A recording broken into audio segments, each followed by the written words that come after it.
दशमी, ग्यारस और द्वादशी। दशमी, एकादशी और द्वादशी। एकादशी का व्रत, दशमी की रात्रि को जो आप भोजन करें वो सात्विक करें। एकादशी के दिन भोजन ना करें, अन्न का भाग ग्रहण ना करें। अन्न का भाग ग्रहण ना करें।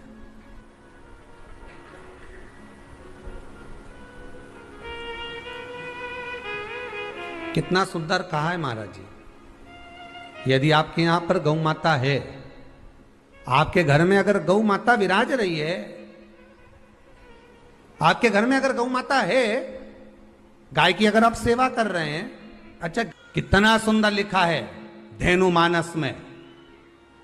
गीता प्रेस गोरखपुर की गौ अंक को निकालकर पढ़िए कल्याण का, उसमें लिखा है ब्रह्म मुहूर्त में सुबह के समय पर गाय की पूंछ को पकड़कर या गाय की रस्सी को पकड़कर जो 2 कदम भी चल लेता है, उसके लिए भगवान विष्णु बैकुंठ का मार्ग और कुबेर का मार्ग प्रशस्त कर कर खोल देता।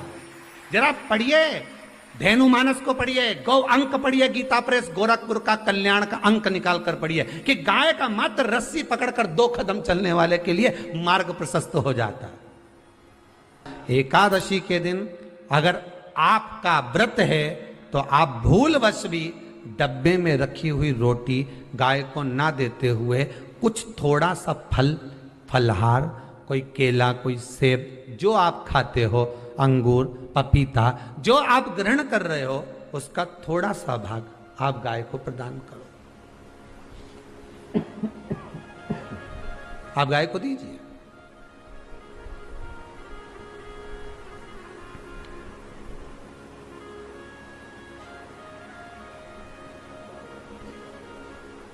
थोड़ा सा भाग आप गौ माता को प्रदान करो, थोड़ा सा।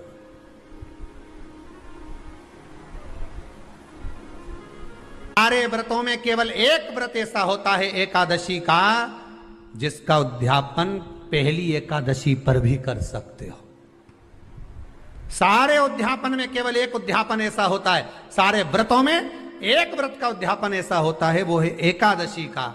ये जरूरी नहीं कि 26 पूरी होगी तभी तुम करोगे, या तो पहली में ही कर लो या फिर 26 पूरी हो तब कर। पर उद्यापन, अगर तुमको ऐसा लगे कि हाँ मैं अभी तो जीऊंगी हो, अभी तुम्हारा बाल भी धोला नहीं हुआ, तुमको ऐसा लगे तो अभी तो मैं तो बढ़िया,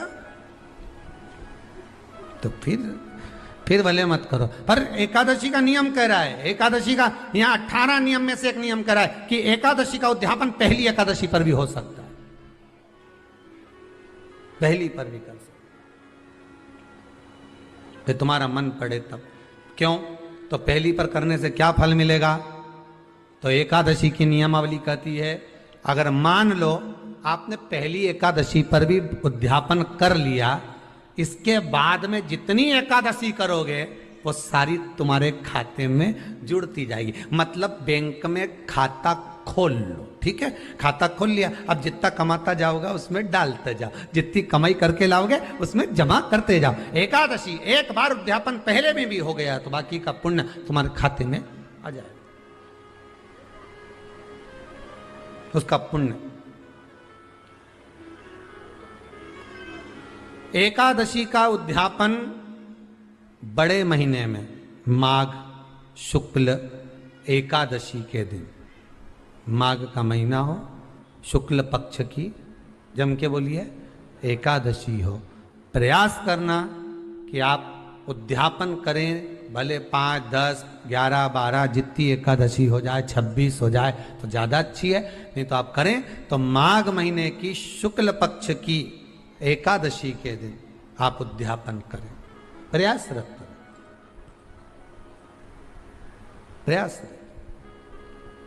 बड़े महीने के अंतर्गत जो उद्यापन, हाँ चतुर्मास के अंतर्गत उद्यापन नहीं होता एकादशी का, बहुत ध्यान दीजिएगा हमारा। ये जो सावन भादो कुंवर कार्तिक जो 4 महीना होते हैं भगवान के शयन करने के, इसके अंतर्गत एकादशी का उद्यापन नहीं होता, और इसके अंतर्गत उद्यापन करना भी नहीं चाहिए एकादशी। महाराज एकादशी का उद्यापन माघ महीने की शुक्ल पक्ष की एकादशी के दिन आप बहुत प्रेम से आनंद के साथ करिए महाराज। परंतु एकादशी के उद्यापन में सबसे ज्यादा अगर कुछ जरूरी होता है तो 24 तरह का नैवेद्य जरूरी होता है। कितने तरह का? 24 तरह का नैवेद्य। अब आप कहोगे गुरुजी उद्यापन हम कर रहे हैं एकादशी का, तो उसमें तो फलहार का हमें नैवेद्य बनाना चाहिए। तो फिर ये पुराण के अंतर्गत स्कंद पुराण में ये चीज लिखी है कि एकादशी का जब उद्यापन करते हैं तो 24 तरह का नैवेद्य बनाकर सिद्ध करते हैं। 24 तरह का नैवेद्य जान रख लेना, का हलवा बना लो, खीर बना लो, पूड़ी बना लो, सब्जी बना लो, पकोड़ा बना लो, भजिया बना लो, ऐसे 24 तरह का नैवेद्य अलग अलग चाहिए। पर लोग क्या करते हैं, खोपरा पाक बनवा लेते हैं 1-2 किलो और 24 जगह रख देते हैं। स्वीकृत नहीं है। 24 तरह का नैवेद्य रखा जाता है। महाराज एकादशी के दिन भगवान का पूजन का पूरी तैयारी कर कर मंडल आदि बनवाकर विद्वान ब्राह्मण को बुलाकर, कर्मकांडी ब्राह्मण को बुलाकर जो भगवत सेवा में एकादशी का उद्यापन कराए, उन ब्राह्मण के चरणों को नमन कर कर, प्रणाम कर कर एकादशी का पूजन करवाइए और उस मंडल की पूजन कराकर हवन द्वादशी को कराइए। एकादशी को हवन नहीं, एकादशी के उद्यापन का जो हवन होता है वो द्वादशी को।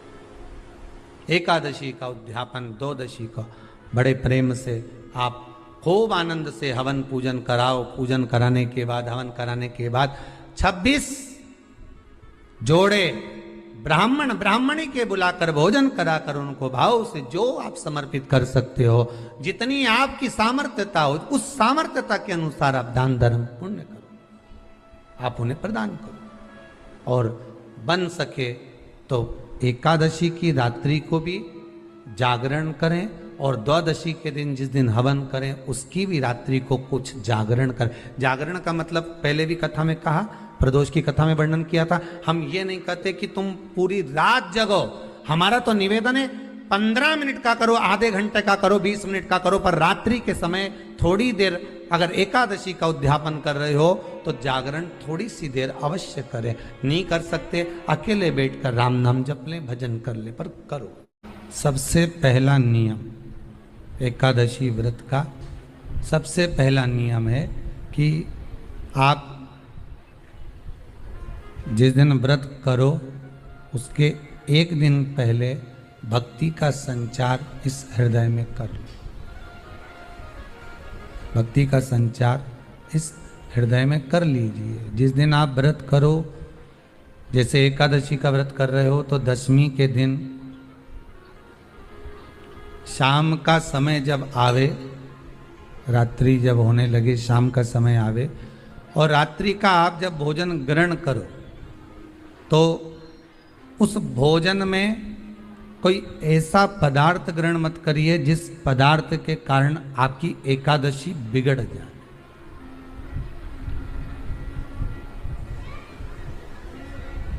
कोई बेकार भोजन में ग्रहण नहीं करना, श्रेष्ठ भोजन ग्रहण करिए दशमी के। और एकादशी का दूसरा नियम बहुत ध्यान से सुनिएगा। जिस दिन आपकी एकादशी का व्रत हो उस दिन प्रयास करिएगा कि अपने हाथ से किसी भी वृक्ष की कोई पत्ती टूटे ना। अपने हाथ से किसी भी वृक्ष की, पौधे की, किसी भी वृक्ष की पत्ती अपने हाथ से ना टूटे। बहुत ध्यान दीजिएगा महाराज। एकादशी का ये दूसरा नियम है कि अपने हाथ से किसी पौधे की, किसी वृक्ष की, किसी डाली की कोई पत्ती टूटे ना, कोई पत्ती ना टूटे, इसका प्रयास करिए।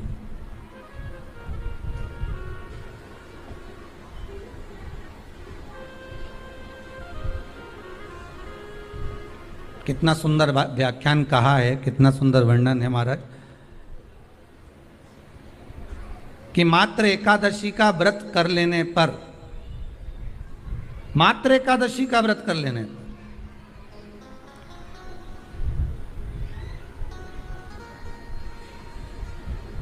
जो पूर्व में किया गया हमारा पाप कर्म है, हमने किसी जीव की हत्या करी है, हमने किसी को कष्ट प्रदान करा है, हमने किसी को अपशब्द कहा है, हमने किसी को ताने दिए, हमने किसी को आड़ा टेढ़ा कहा है, हमने किसी को गालियां दे दी है, मात्र एकादशी का व्रत ही कर लेने पर ये सारे जो दोष हैं वो समाप्त हो जाते हैं।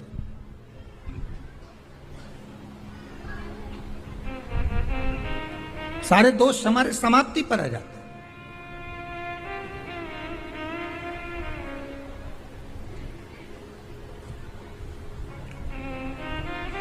अब एक विचार करिएगा थोड़ा सा अपने मन में, अपने चित्त में, अपनी वृत्ति में एक बात उतारिएगा, एक अपने मन में एक बात को उतार कर रखिएगा कि आप अपने पाप को, अपने पाप कर्म को जिस दिन छिन्न करने वाले हो, समाप्त करने वाले हो, अपने पाप को आप जिस दिन समाप्ति पर लेकर जा रहे हो, तो उसके एक दिन पहले आपको प्रसन्नता होना चाहिए कि नहीं होना चाहिए कि कल मेरा पाप कटने वाला है, कल मेरा पाप समाप्त होने वाला है, जो मैंने पाप कर्म करा है वो समाप्त होगा, जो मैंने पाप कर्म करा है वो कल समाप्त हो जाएगा। तो एक दिन पहले आपके चेहरे पर प्रसन्नता हो कि ना हो?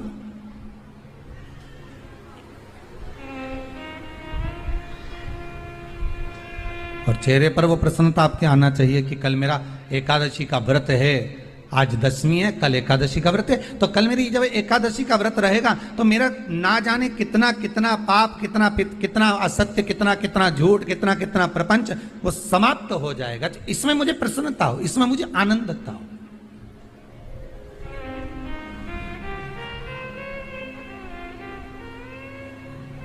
तो क्या कहा गया कि प्रयास करिएगा कि एकादशी के दिन कोई वृक्ष की, कोई डाली की, कोई कोपल की कोई पत्ती ना तोड़ी जाए। क्यों?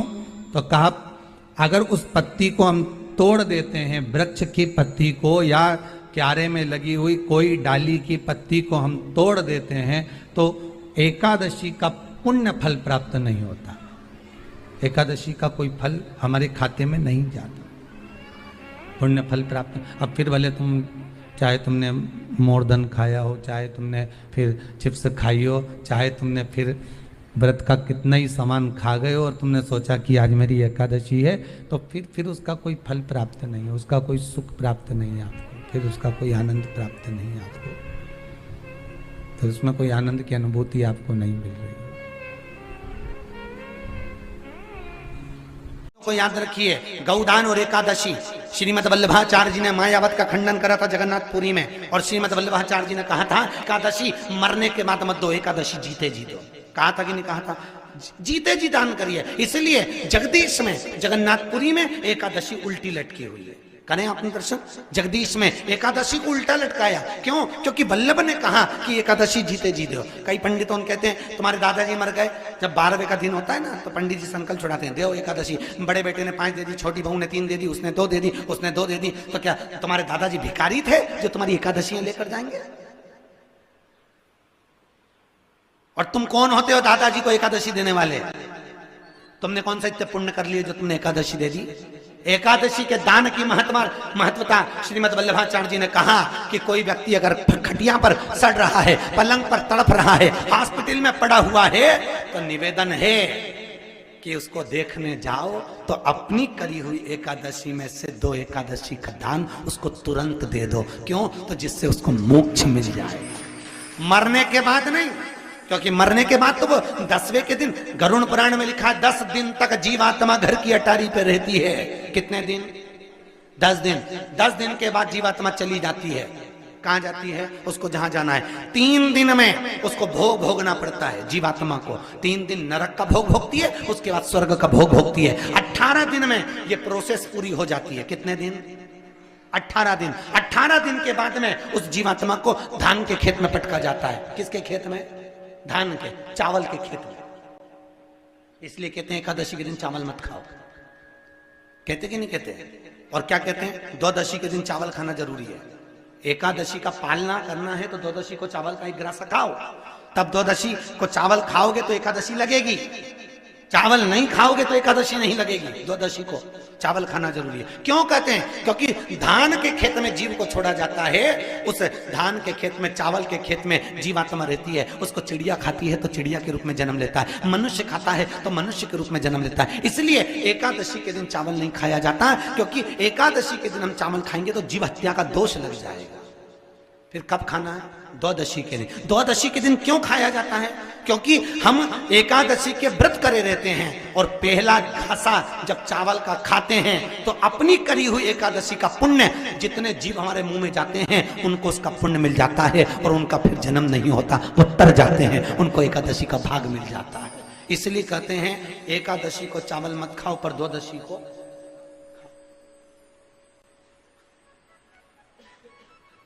खाइए। 10 दिन तक जीवात्मा है और आपने एकादशी कब दान दी? बोलो जम के। 12वें के दिन, 13वें के दिन आपने एकादशी का दान दिया, वो मिली उनको?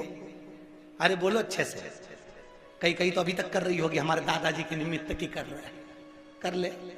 फिर वही वाली बात आ गई, गुलाब के फूल में पानी जारी है।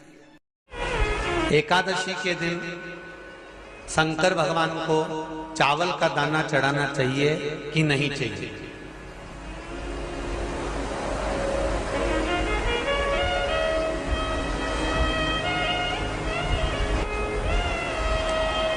बीमार व्यक्ति से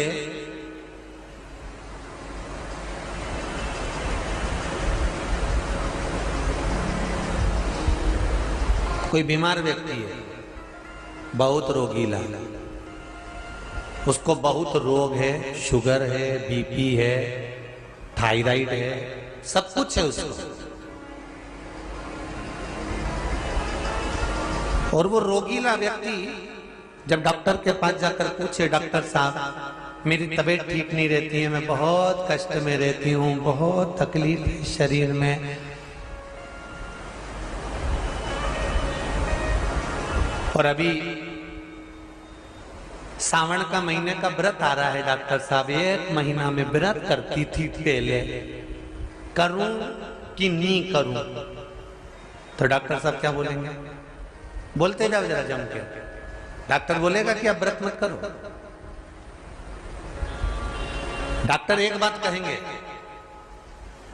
शरीर स्वस्थ रखना है, व्रत बाद में हो जाएगा, अगले वर्ष कर लेना, पर अभी शरीर को सही रखने के लिए दोनों समय अच्छे पेट भरकर सात्विक भोजन करो और अपने शरीर को ठीक करो। सात्विक भोजन, अपने शरीर को, व्रत बाद में भी हो जाए, अगले वर्ष हो जाए।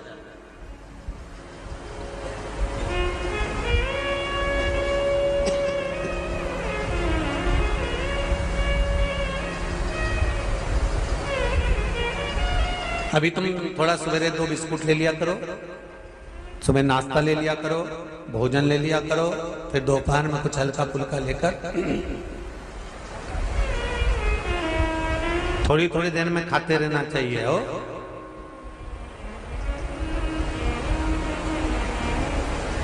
थोड़ा थोड़ा खाओ, थोड़ी थोड़ी देर में खाओ, एक साथ सुरसा जैसे मत निपटा जाए, थोड़ा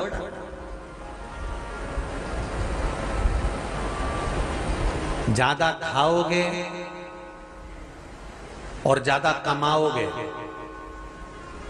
तो दूसरों को कष्ट नहीं होगा, कष्ट खुद को होगा। ज्यादा खाओगे आपाच्य हो जाएगा, रात की नींद उड़ जाएगी, शरीर में अच्छा नहीं लगेगा। ज्यादा कमाओगे, रात की नींद उड़ जाएगी, दुनिया की दृष्टि तुम पर पड़ जाएगी और तुम्हारी रातों की नींद। कमाओ भी उतना जितना खर्च कर सको और खाओ भी उतना जितना पचा सको। अति सर्वस्व वर्जक।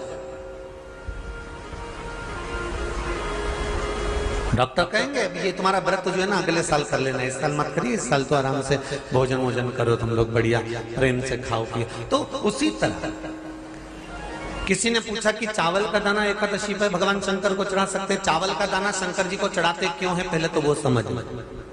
बेलपत्री का तो महत्व आपको बार बार बताया कि बेलपत्री शिव जी को क्यों चढ़ाई जाती है, कहीं रोग के लिए, कहीं बीमारी के लिए, कहीं किस कार्य के लिए, कहीं कोई कार्य के लिए, कहीं कोई कार्य के लिए। चावल का दाना अगर हम शंकर भगवान को चढ़ा रहे हैं तो क्यों चढ़ा रहे हैं, उसका कारण क्या है? चावल का दाना शिव को चढ़ाने का केवल एक कारण रहता है कि चावल को अक्षत कहते हैं।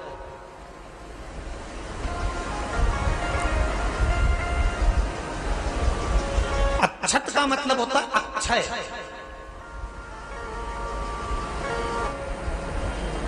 उसका मतलब क्या होता है? अक्षय, जिसका कभी क्षय ना हो। जब हम भगवान शंकर को चावल का दाना चढ़ाते हैं, जैसे बहुत ध्यान दीजिएगा महाराज, बहुत समझने वाली बात है, बहुत ध्यान से।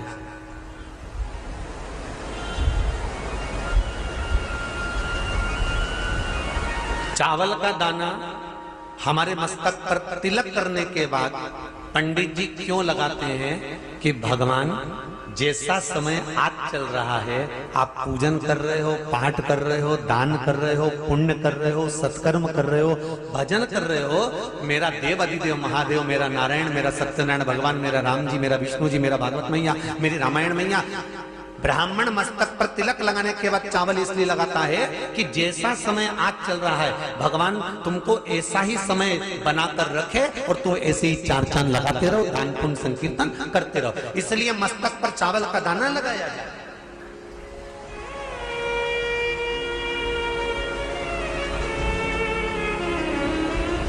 कोई मर जाता है,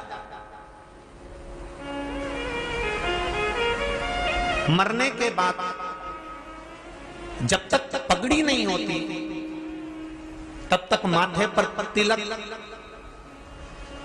चावल का दाना लगाया जाता है।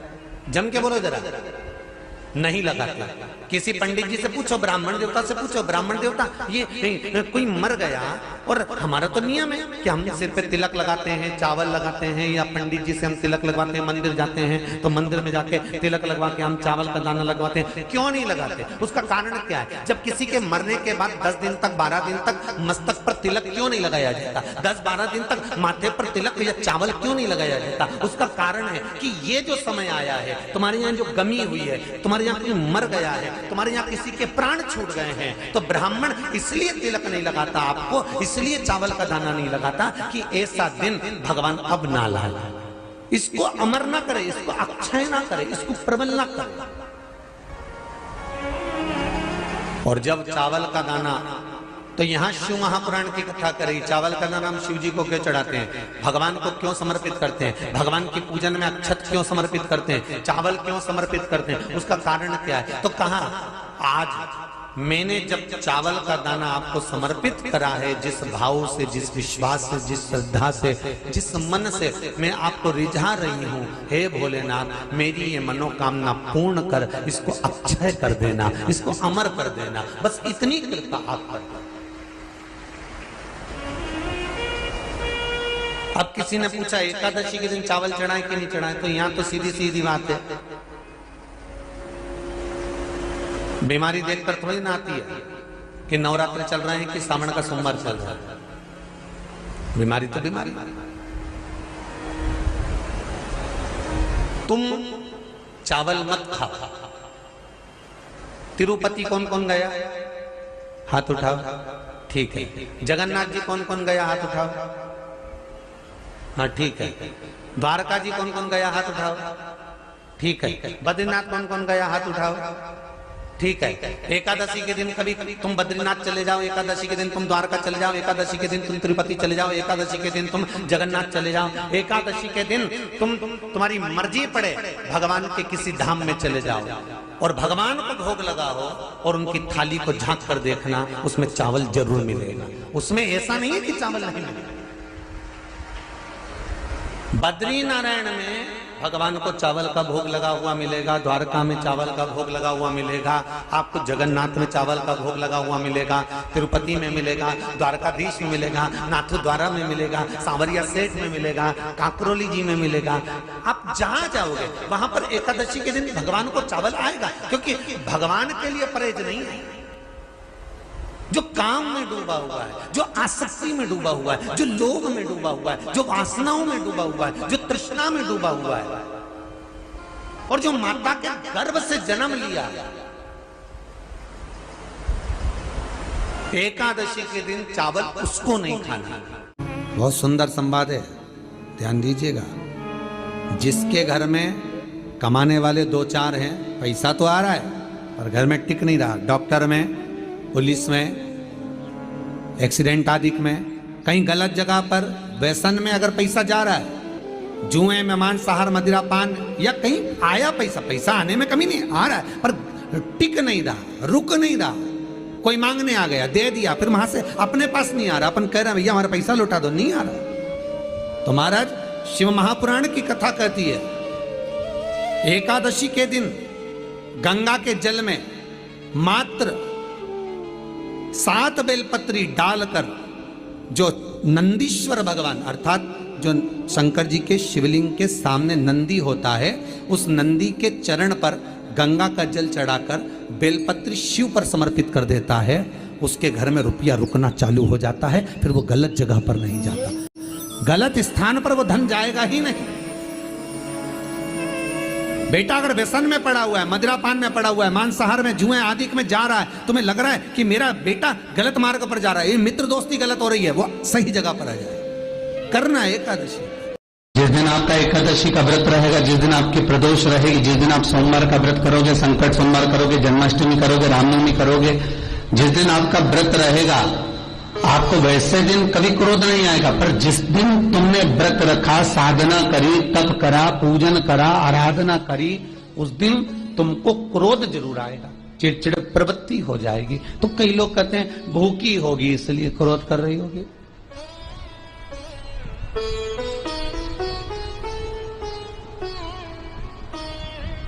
कई लोग कहते हैं कि भूख लग रही होगी इसलिए चिड़चिड़ प्रवृत्ति हो गई होगी। नहीं नहीं भाई, भूख से उसका कोई ताल्लुक नहीं है, क्योंकि रोज कोई जरूरी है कि वो इतना खाती हो कि नहीं खाती हो, कभी कभी तो दिन भर भूखी रह जाए तो भी क्रोध नहीं है।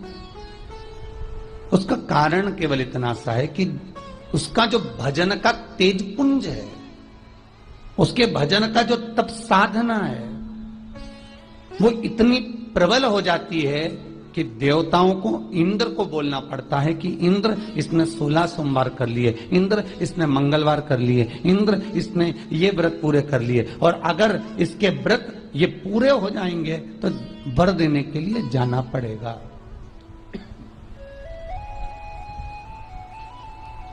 अगर इसके व्रत पूरे हो गए तो आशीर्वाद देने के लिए जाना पड़ेगा। इसके व्रतों को खंडित कर दिया जाए। तो व्रत को खंडित करने का सबसे सुंदर तरीका देवताओं के पास है कि जिस दिन व्रत हो, 2-3 व्रत अच्छे निकलते हैं और एक व्रत में इतना क्रोध आ जाता है कि सारा करा धरा पानी फिर जाता है। देवता क्रोध दिलाते हैं। फिर क्या करना?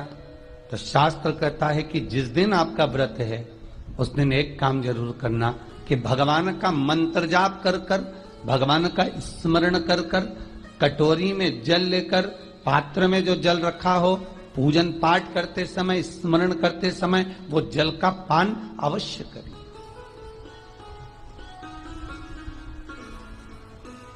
उस जल का पान अवश्य करें, उस जल को अवश्य। क्या होता है जल का पान करने से? शिव महापुराण की कथा कहती है, चाहे आप हनुमान चालीसा पढ़ें, चाहे आप राम रक्षा स्तोत्र पढ़ें, चाहे आप देवी कवच करें, चाहे आपकी मर्जी पड़े, जो पाठ पूजन करें, बस एक निवेदन है, पूजन पाठ करते समय एक कटोरी में, तांबे के कलश में, एक गिलास में जल अपने नजदीक में जरूर रखें।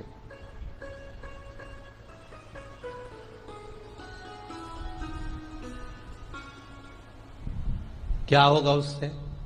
आप जितना पाठ करेंगे, आप जितना पूजन कर रहे हैं, आप जितनी आराधना कर रहे हैं, आप जितनी साधना कर रहे हैं, आप जितना तप कर रहे हैं, आप जितना हनुमान चालीसा, दुर्गा चालीसा, राम रक्षा स्तोत्र, यमुना अष्टक, गोवर्धन चालीसा, जो भी आप जप रहे हैं, जो भी आप सर्वोत्तम जी का पाठ करें, आप जिस भी पाठ को कर रहे हैं, उस पाठ को करते समय अगर जल तुम्हारे पास में रखा हुआ है, तो तुमने जब पाठ किया तो उसका जो तात्विक अंश है वो जल के अंदर जाएगा, और वो जल जब हम ग्रहण करेंगे तो